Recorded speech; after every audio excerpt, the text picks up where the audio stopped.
If I look a little bit giddy, it's because I've been waiting for this for a long time now. I am inside the first Tesla Model Y working with Comma AI's Comma 3X running Openpilot. If you're not familiar, Comma AI makes open source self-driving software similar to Tesla's Autopilot. Unlike Autopilot, it supports hundreds of cars across a variety of manufacturers. But in terms of functionality and the actual driving experience, in many ways, Autopilot and Openpilot are more similar than they are different. More on that later.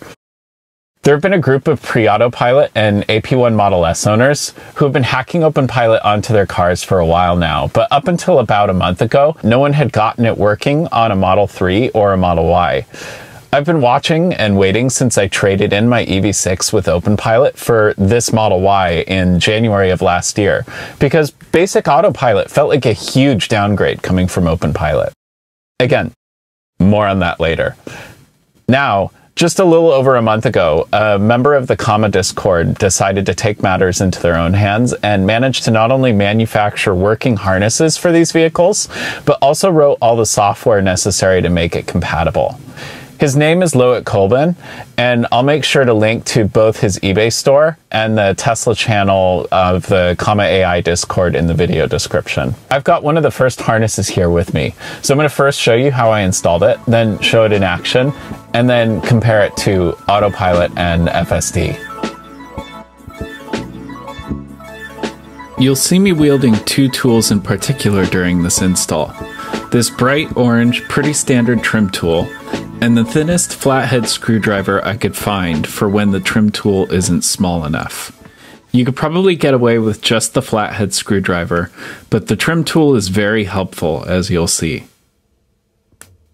First, I've mounted the adhesive Comma 3X mount just a few centimeters from the rear view mirror assembly so that I'm still able to mount and remove the Comma 3X. Next, I'll be removing the rear view mirror and assembly so that we can hide an official Comma 20-foot USB-C cable through it.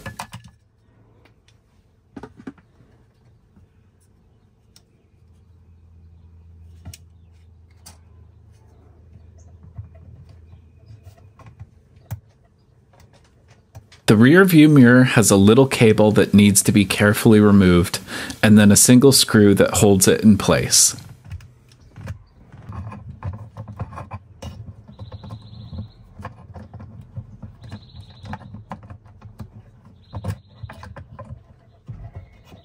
Once removed, I can release the rear view mirror assembly from its latches using the trim tool.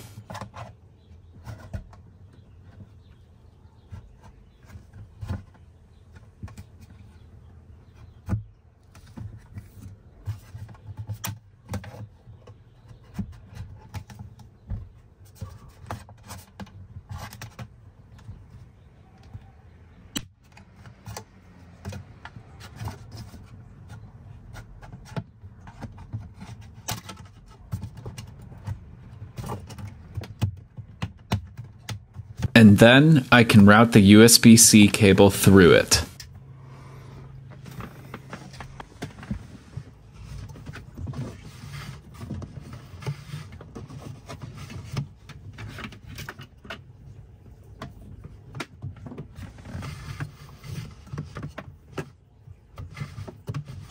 Once routed, we can reattach the rear view mirror assembly and mirror.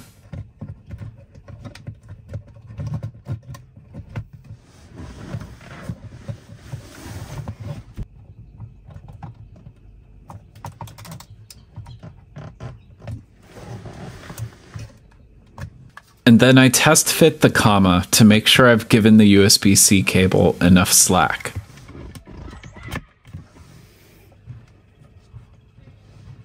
Now, the USB-C cable isn't quite thin enough to fit through this trim piece, so I'm going to remove one of the fins to widen the hole.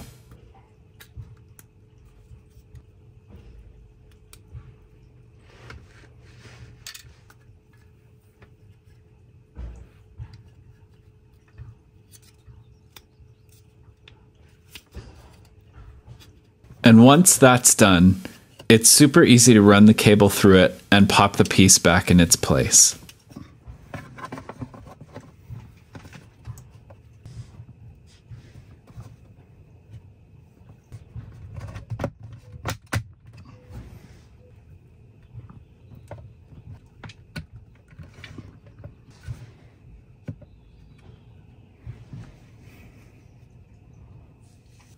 Now that we've got the rear view mirror assembly out of the way, we just need to hide the rest of the USB-C cable in the headliner.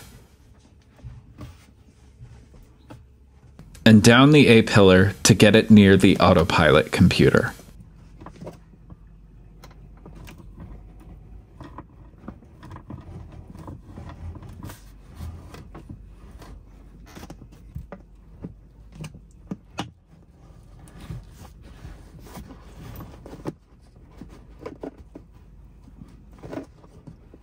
I'm then going to tuck it beside the dash.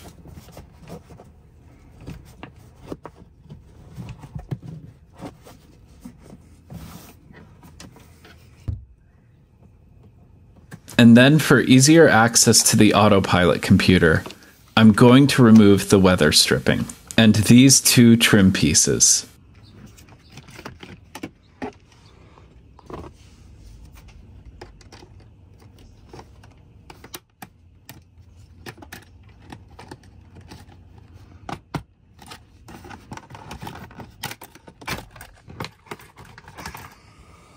Which will expose a ton of wiring. And then I'm going to pull the USB-C cable all the way down.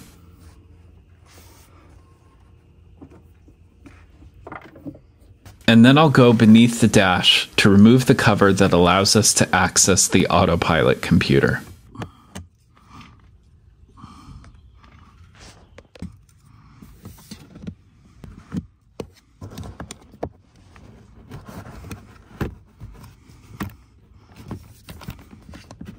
When pulling down the dash cover, be careful as it has a light and speaker that have cables that need to be removed.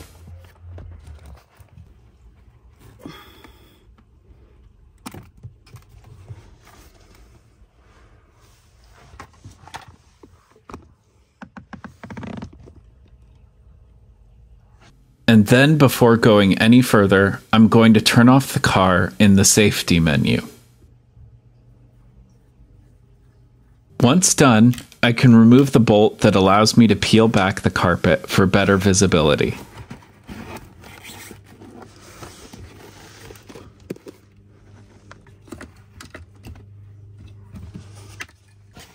And right above, we can see the Autopilot computer. The first visible white connector is in our way and needs to be removed to allow us to access the blue connector behind it.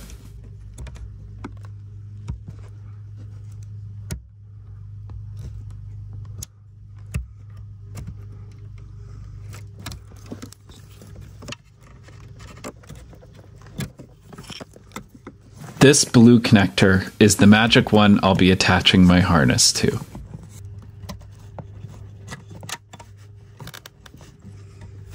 Once disconnected, I'll attach my harness between the Autopilot computer and the blue connector.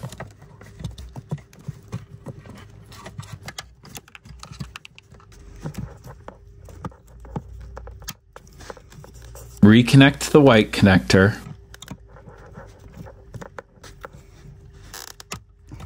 And then plug the other connector on our harness to the port near the door.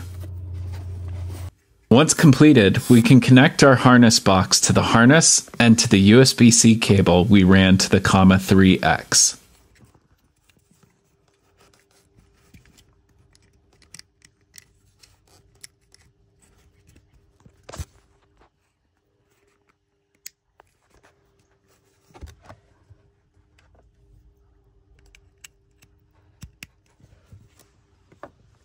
And if everything worked, we should immediately see power.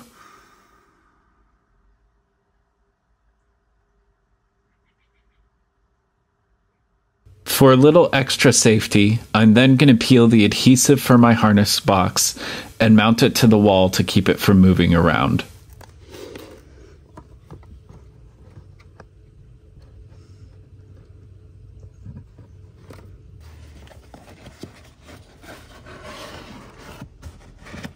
And then replace the carpet, dash cover, trim pieces, and weather stripping.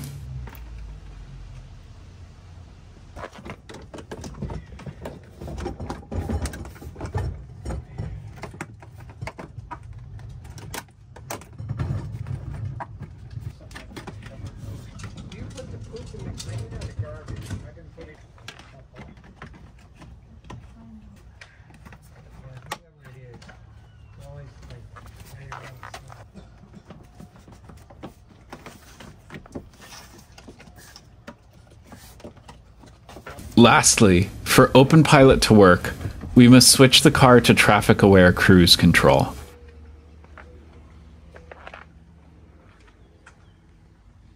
And at the end, we're left with this super clean install without any wires showing.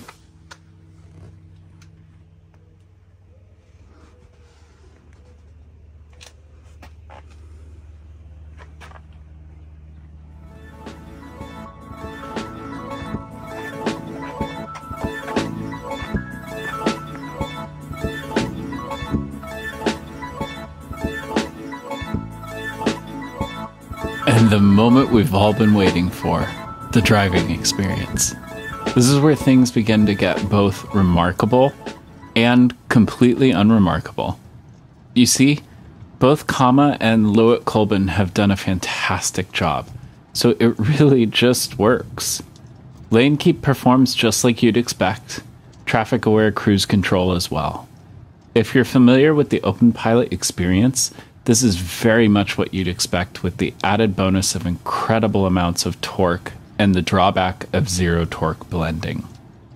If you're not familiar with Openpilot, I'm going to do my best to compare where it stands when comparing it to Autopilot, Extended Autopilot, and Full Self-Driving. If you're just here for the demo, feel free to mute the video and continue watching. There are a ton of other videos comparing Openpilot, Autopilot, and FSD, so remember that these are just my opinions based on my experience with this Tesla Model Y. As far as functionality goes, I'll be forward in saying that Openpilot is nowhere near Tesla's full self-driving. Openpilot is currently first and foremost an ADAS, or Advanced Driver Assistance System. It's not like FSD, where I can plug in a destination and it will fairly reliably drive me to a destination without manual intervention. There are some features of Openpilot's experimental mode that are beginning to approach that realm, such as being able to stop at lights and stop signs, and being able to navigate freeway interchanges with Navigate on Openpilot. But this functionality is still highly experimental and currently just not as reliable as Tesla's FSD or even Extended Autopilot.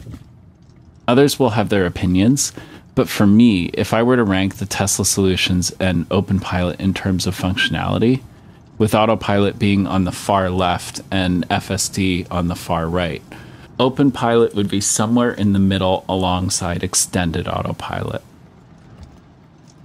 Where Openpilot really differentiates itself, in my opinion, is the driver monitoring.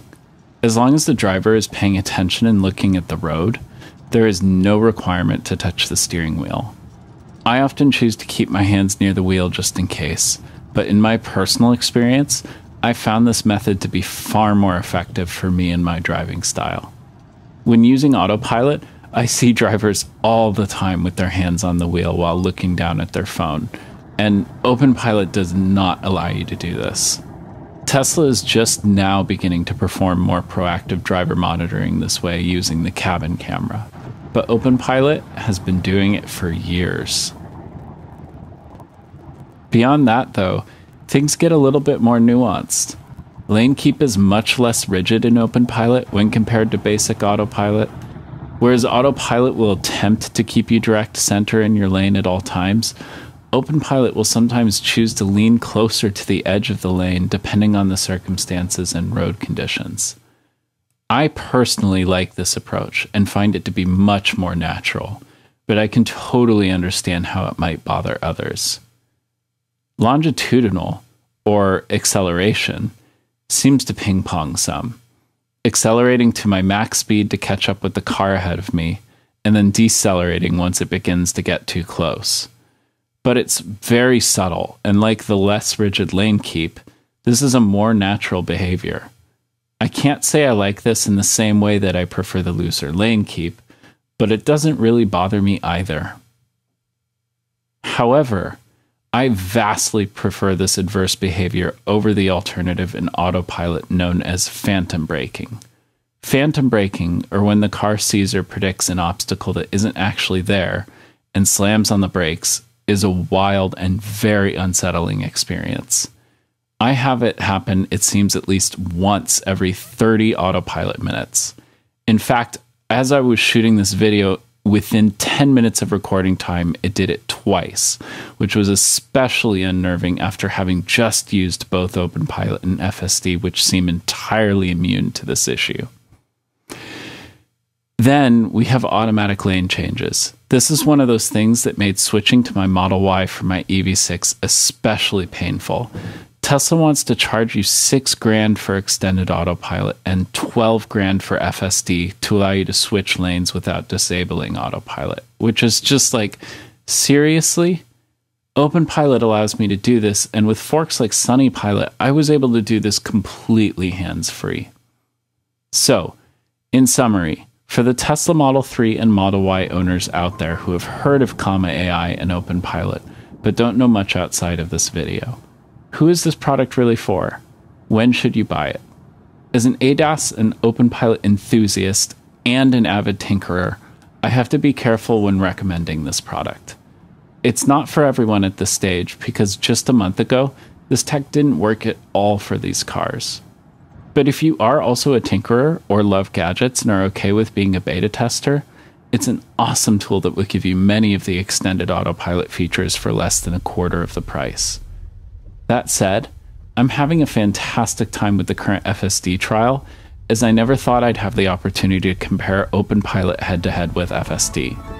But now, having spent a month with both, I know that FSD will never be worth the price tag for me, and I'll be just as happy with my Comma 3X. Let me know if you have any questions or thoughts in the comments. I'd love to hear what you think as well. Till next time.